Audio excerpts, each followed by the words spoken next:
Genesis 37. Jacob lived in the land where his father had stayed, the land of Canaan. This is the account of Jacob's family line. Joseph, a young man of 17, was tending the flocks with his brothers, the sons of Bilhah and the sons of Zilpah, his father's wives, and he brought their father a bad report about them.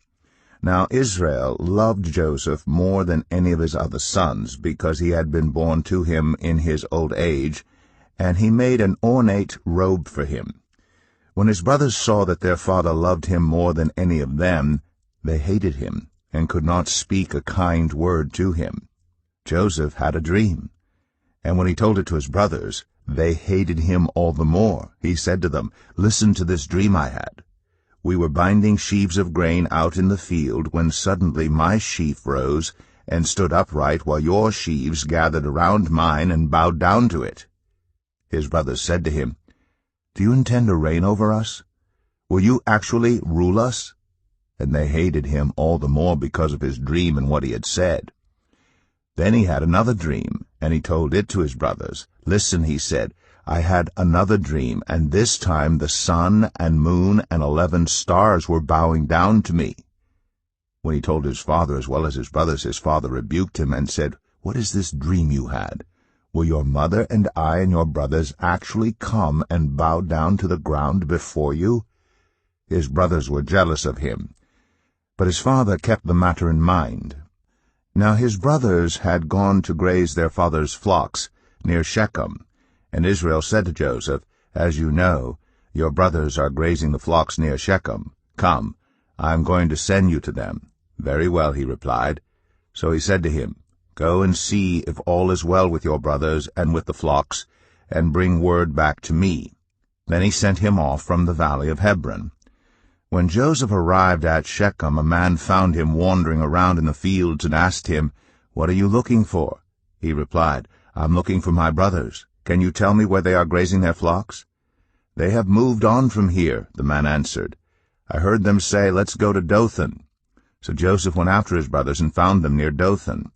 But they saw him in the distance, and before he reached them they plotted to kill him. "Here comes that dreamer," they said to each other. "Come now, let's kill him and throw him into one of these cisterns and say that a ferocious animal devoured him. Then we'll see what comes of his dreams." When Reuben heard this, he tried to rescue him from their hands.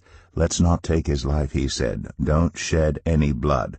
Throw him into this cistern here in the wilderness, but don't lay a hand on him."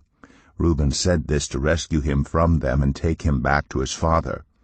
So when Joseph came to his brothers, they stripped him of his robe, the ornate robe he was wearing, and they took him and threw him into the cistern. The cistern was empty. There was no water in it. As they sat down to eat their meal, they looked up and saw a caravan of Ishmaelites coming from Gilead. Their camels were loaded with spices, balm, and myrrh, and they were on their way to take them down to Egypt. Judah said to his brothers, "What will we gain if we kill our brother and cover up his blood? Come, let's sell him to the Ishmaelites, and not lay our hands on him. After all, he is our brother, our own flesh and blood." His brothers agreed. So when the Midianite merchants came by, his brothers pulled Joseph up out of the cistern and sold him for 20 shekels of silver to the Ishmaelites, who took him to Egypt. When Reuben returned to the cistern and saw that Joseph was not there, he tore his clothes. He went back to his brothers and said, "The boy isn't there. Where can I turn now?" Then they got Joseph's robe, slaughtered a goat, and dipped the robe in the blood. They took the ornate robe back to their father and said, "We found this. Examine it to see whether it is your son's robe." He recognized it and said, "It is my son's robe.